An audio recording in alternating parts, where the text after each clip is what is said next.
emergency repair work, the Lagos State Traffic Management Authority, LASMA, and the Federal Road Safety Corps deployed personnel to the affected areas as part of efforts to ensure free flow of traffic around the Akbongbo axis of Lagos Island. Despite the measures, Lagos residents and traders have continued to lament about the closure of the Akbongbo Bridge, saying it is impeding free flow of traffic and subjecting them to untold hardship due to their inability to access places of work and shops freely. Meanwhile, the alternative roads to Lagos Island have not been too helpful, as commuters and motorists have all expressed sadness and frustration over long hours spent navigating the routes.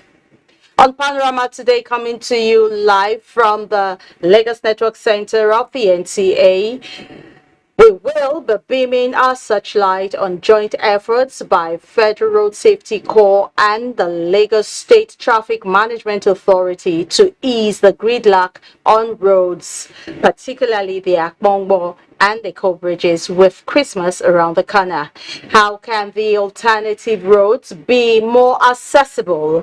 Is the attitude of motorists to manning the traffic situation in the state helping or aggravating it? These and more are on Panorama Table today. I am Adeola Komiakere.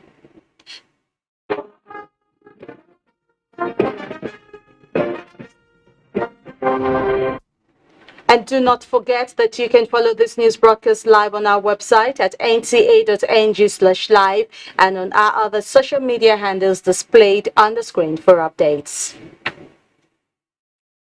President Muhammadu Buhari has directed the nation's armed forces to remain apolitical and continue to operate within the framework of the Constitution towards ensuring the successful conduct of the forthcoming general elections. Declaring open the 2022 Chief of Army Staff Annual Conference in Sokoto, the president said the army, as key element of Nigeria's national power and catalyst for development, must also provide the needed aid to civil authority. State House correspondent Adamu Sambo has the report.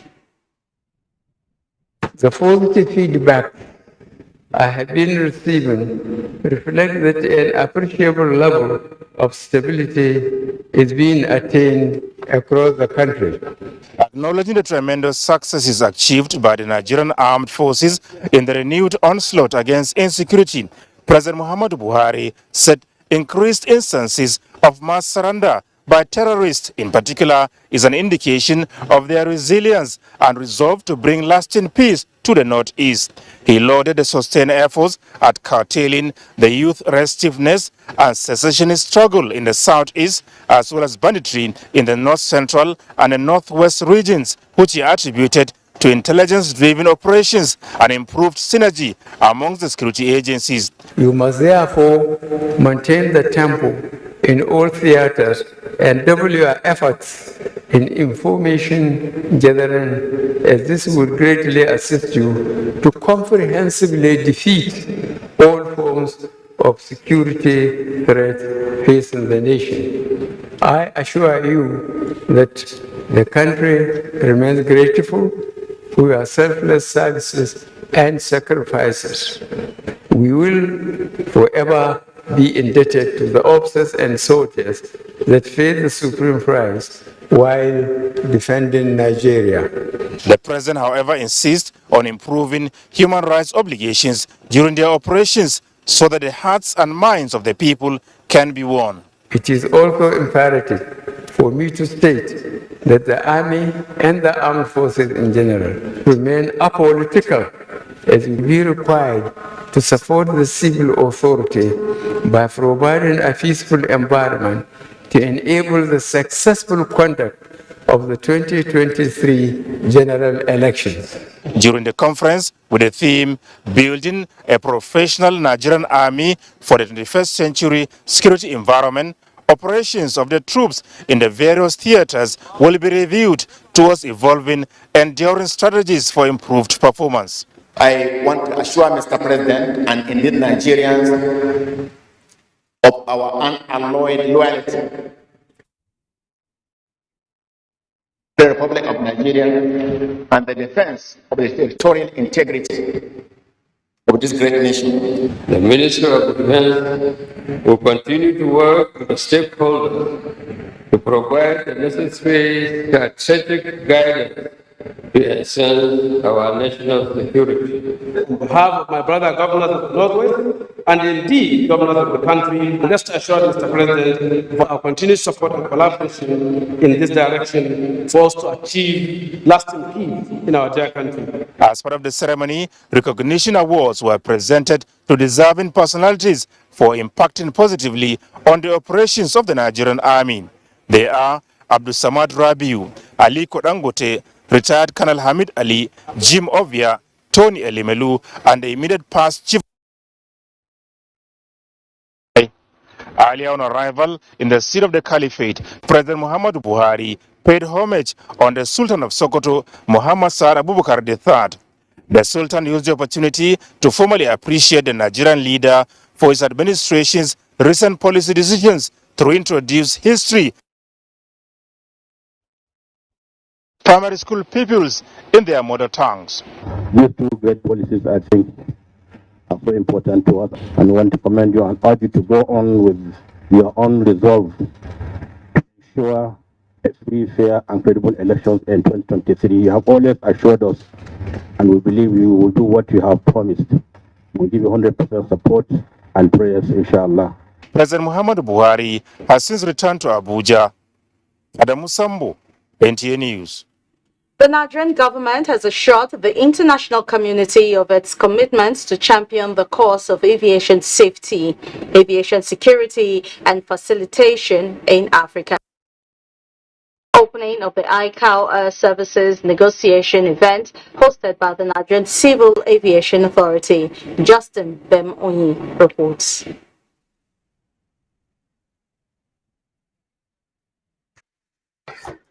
The ongoing ICAO Air Services negotiation event, ICAN 2022, has provided countries with a central meeting place to conduct bilateral and regional air services negotiations and consultations, as well as networking opportunities for policymakers, regulators, air operators, service providers, and other stakeholders.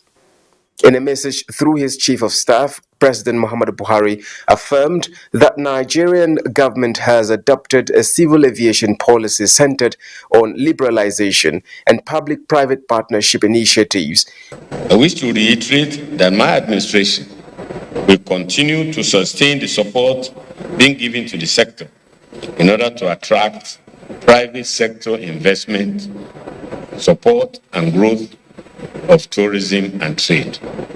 I believe with the African market untapped and virgin, the more the skies are open, the more the benefits are here within us in Africa and shared also to the world.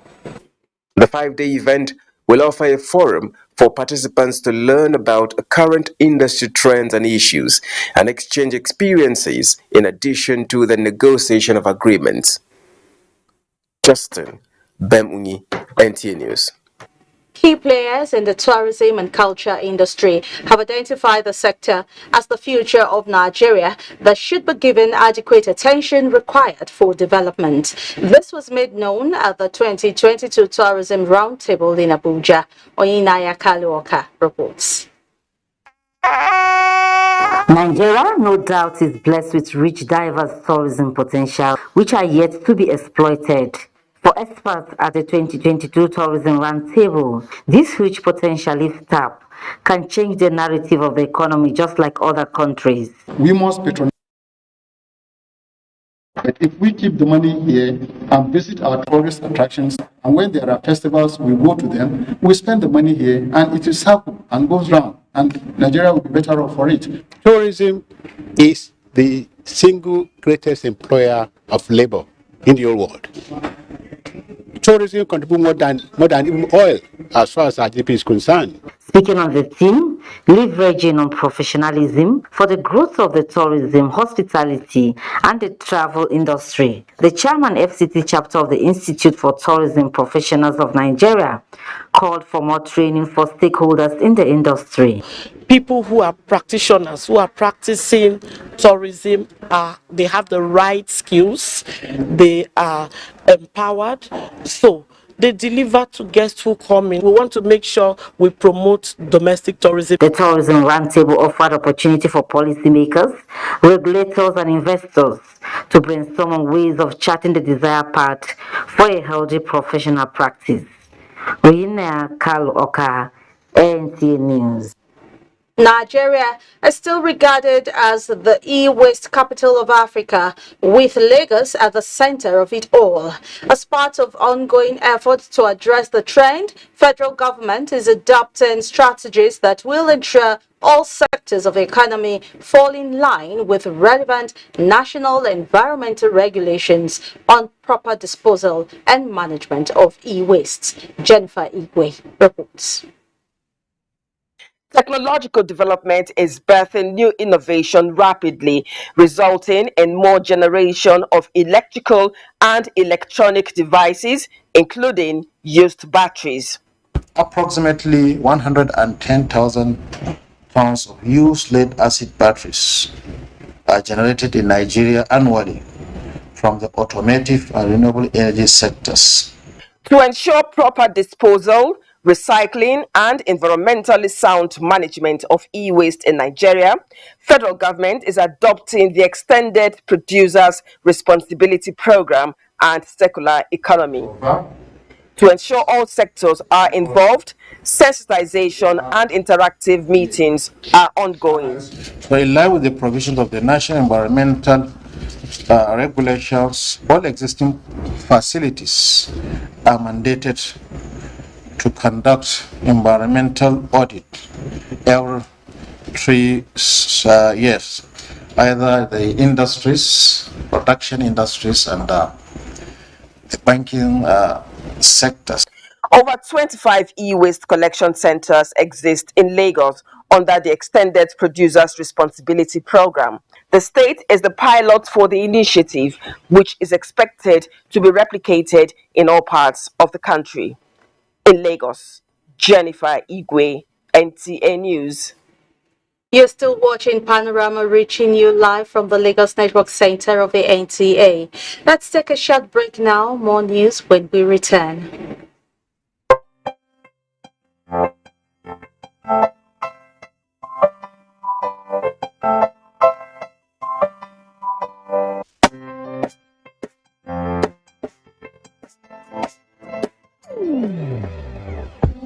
Hear the call change, stand up, Nigeria. Change is here and it's going to stay. Change begins with you. Oh, yeah, make we go. But it's also let a change begin from within. Look at you, okay, roller. Change begins with you and me. Change begins with me. Change begins with me. Change begins with me.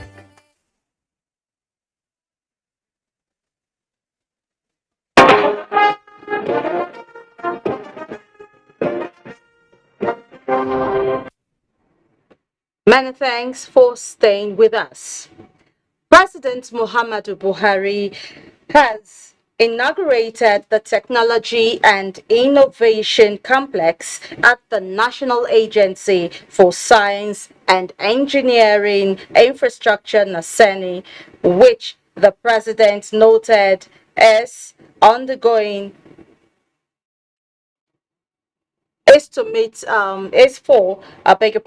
global competitiveness. The president also recommended confirmation of Excellent Service Awards on the agency's executive vice chairman. Details of this will be brought to you in subsequent bulletins. There is no relief yet for the motoring public in Lagos State as current episode of fuel scarcity lingers biting harder. Diana Ajale, who monitored the situation around the metropolis, reports that for now it takes more money and longer hours to get the product.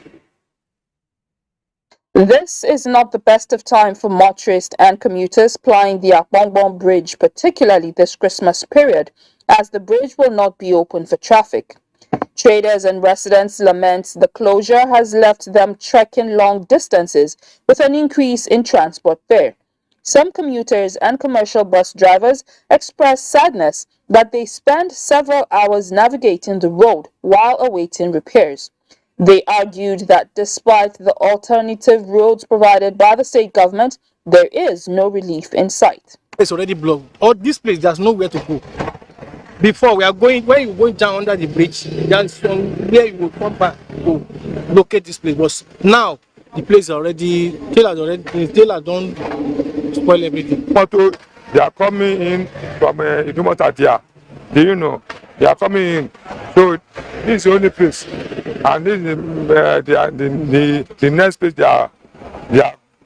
are passed.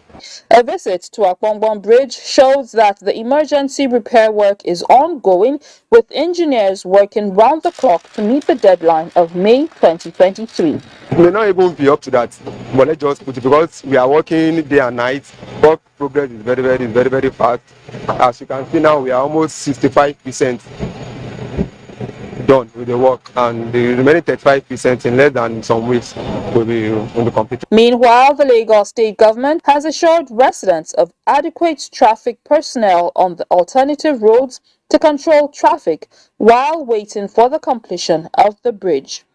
In Lagos, Ruth Ariel Samuel, NTA News.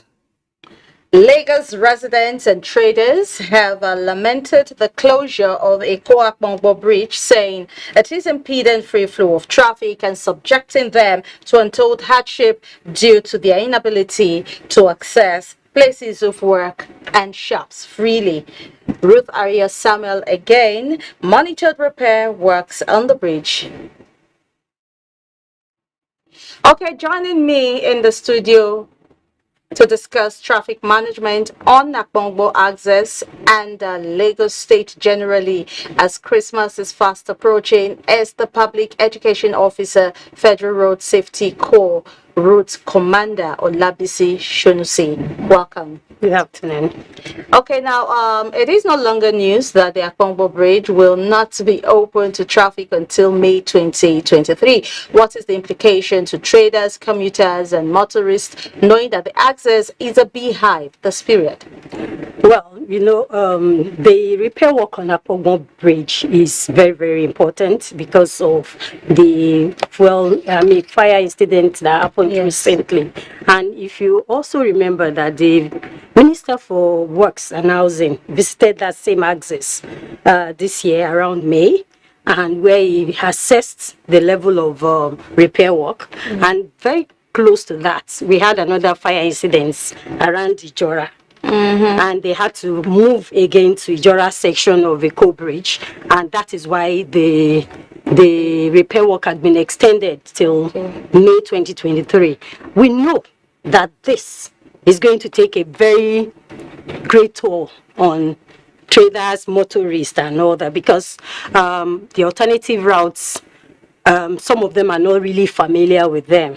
And that's why when the work started, we rolled out some of those alternative routes to be taken. And so at this time, we are only going to plead that people should take those alternative routes, because we had to just wait for that repair work to be completed. And it has to be completed fully so that we don't have a collapse or any part of the bridge falling off at any time. So some of the alternative routes that have been opened for movement is even about Macaulay.